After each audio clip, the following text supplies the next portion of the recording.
Hey guys, Sunday night. I personally worked more hours this weekend than not. Um, I suppose a lot of y'all did too, so I am like so tired.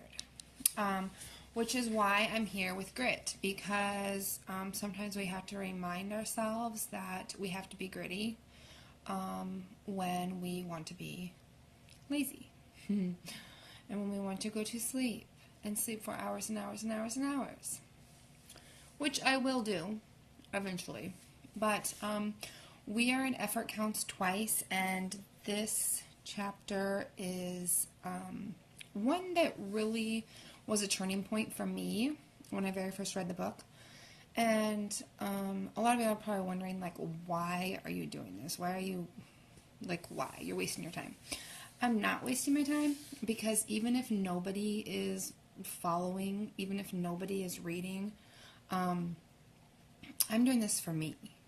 And I don't even like to read, okay? So the fact that this is I don't even know how many times, I was going to say umpteenth, but I don't know, that's not really a number, and I don't really like it when people use it, but, I've read it, like my big book. I've read it over and over again, and every single time, I still discover something brand new. So, anyway, here we go.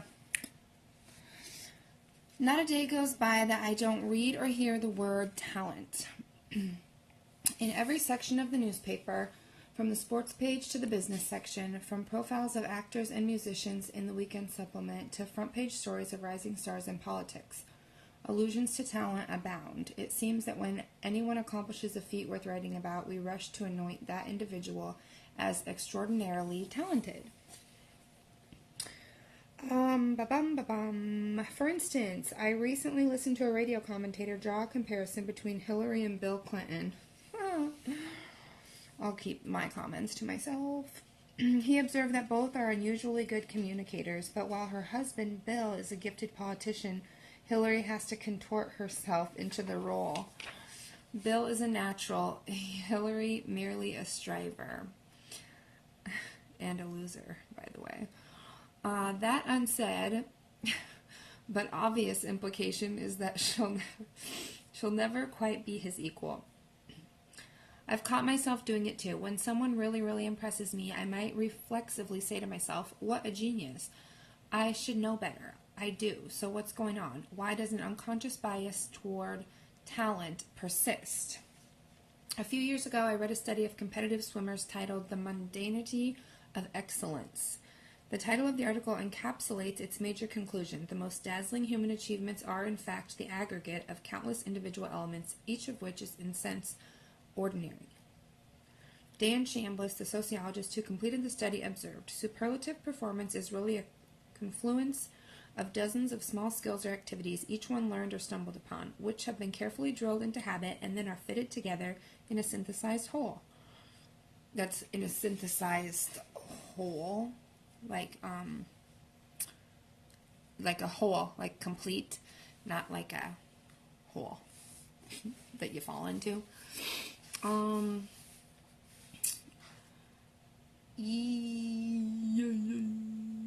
Synthesized whole. Okay, there is nothing extraordinary or superhuman in any of those actions. Only the fact that they are done consistently and correctly and all together produce excellence. But mundanity is a hard sell. When finishing up his analysis, Dan shared a few chapters with a colleague. You need to jazz it up, his friend said. You need to make these people more interesting. When I called Dan to probe a few of his observations, I learned that he'd become fascinated with the idea of talent and what we really mean by it, as a swimmer himself and for several years afterward as a part-time coach. As a young assistant professor, Dan decided to do an in-depth qualitative study of swimmers. In total, Dan devoted 6 years to interviewing, watching, and sometimes living and traveling with swimmers and coaches at all levels, from the local swim club to an elite team made up of future Olympians.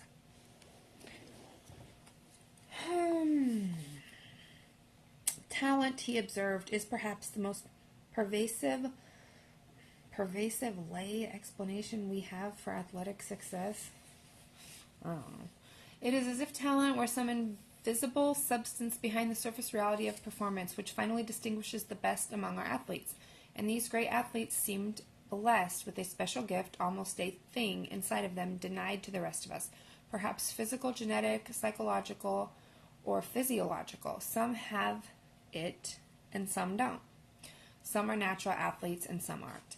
I think Dan is exactly right. If we can't explain how an athlete, musician, or anyone else has done something jaw-droppingly amazing, we're inclined to throw our hands up and say, it's a gift. It's a gift. I'm delirious, you guys. I'm so tired. Nobody can teach you that.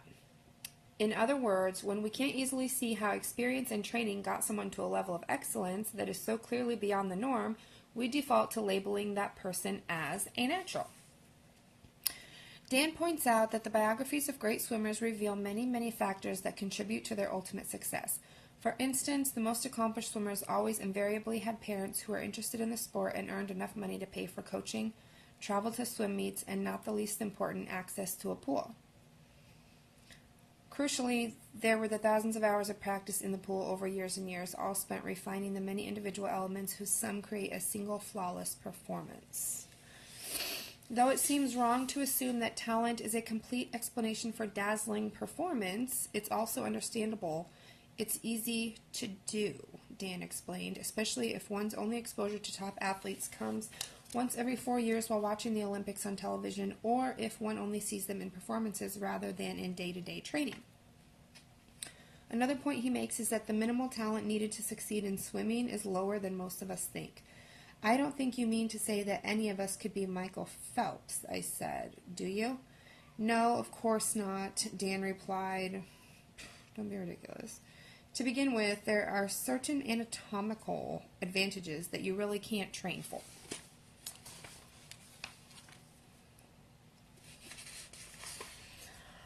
And I continued, wouldn't you say that some swimmers improve more than others, even if they're trying equally hard and getting the same coaching? Yes, but the main thing is that greatness is doable. Listen, guys, greatness is many, many individual feats, and each of them is doable. Okay. If you hear nothing else from this grit video, hear that part. Dan's point is that if you had a time-lapse film of the hours and days and weeks and years that produced excellence, you could see what he saw, that a high level of performance is, hi buddy, in fact, an accretion of mundane acts. But does the incremental mastery of mundane individual components explain everything? I wondered, is that all there is to it? Yeah, baby. Choo-choo, go bye-bye. Train, bye-bye. Train, bye-bye. I'm almost done, okay, sweets? Well, we all love mystery and magic, he said. I do too. Then Dan told me about the day he got to watch Rowdy Gaines and Mark Spitz swim laps. Spitz won 7 gold medals in the 72 Olympics and was the big thing before Michael Phelps. In '84, 12 years after retirement, Spitz showed up. What? Randy Gaines, Spitz. Anyways, he's in his mid-30s, and he gets into the water with Rowdy Gaines, who at that time held the world record in the 100 free. They did some 50s, in other words, 2 lengths of the pool, just sprints like little races. Gaines won most of them, but by the time they were halfway through, the entire team was standing around the edge of the pool just to watch Spitz swim. Everyone on the team had been training with Gaines, and they knew how good he was. They knew he was favored to win Olympic gold, but because of the age gap, nobody had swum with Spitz. One swimmer turned to Dan and said, pointing to Spitz, "My God, he's a fish." Fishy face. I could hear the wonder in Dan's voice. Even a student of mundanity, it seems, is easily lulled into talent explanations. I pressed him a bit. Was that sort of majestic performance something divine? Dan told me to go read Nietzsche. Nietzsche, the philosopher? What would a 19th century German philosopher have to say that might explain Mark Spitz? As it turns out, he too had thought long and hard about the same questions. Yeah. I see you. With everything perfect, he wrote, we do not ask how it came to be. Instead, we rejoice in the present fact as though it came out of the ground by magic. When I read that passage, I thought of the young swimmers watching their icon exhibit form that almost didn't seem human. No one can see in the work of the artist how it has become, he said. That is its advantage, for wherever one can see the act of becoming, one grows somewhat cool. In other words, we want to believe that Mark Spitz was born to swim in a way that none of us were and that none of us could. We don't want to sit on the pool deck and watch him progress from amateur to expert. We prefer our excellence fully formed. We prefer mystery to mundanity.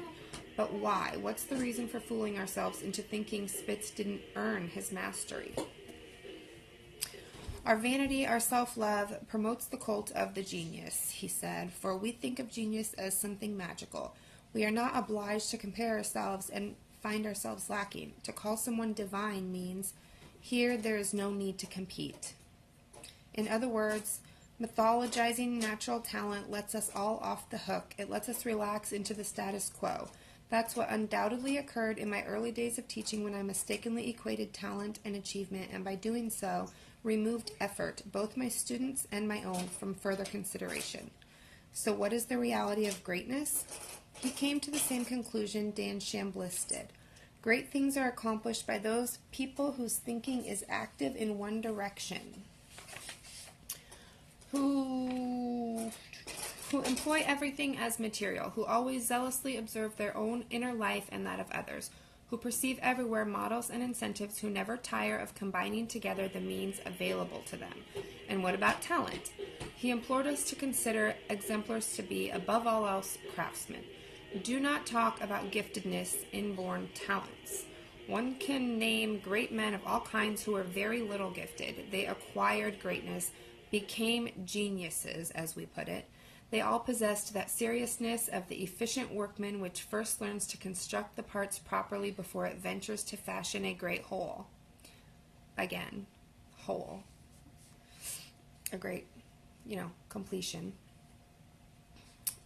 They allowed themselves time for it because they took more pleasure in making the little secondary things well than in the effect of a dazzling whole. I should stop, but I'm going to keep going just a little bit longer. Well, maybe not, because we're getting into another thought here, a whole nother concept. Anyways, okay. My little man wants me, so, thank you guys. I will be back in the morning, probably. Yeah, I think I'll try for morning. So right now, I have got to get back to my adult coloring, which, as you can see, is coming along quite nicely. If you're not adult coloring on the weekends, if you're not participating in things like the Magic Path, you're doing life all wrong, you guys. I'm telling you, it's so relaxing. It has been so good for my recovery, too. It's become one of my coping mechanisms. Judge me. Anyways, have a good night, y'all. Mwah. Much love.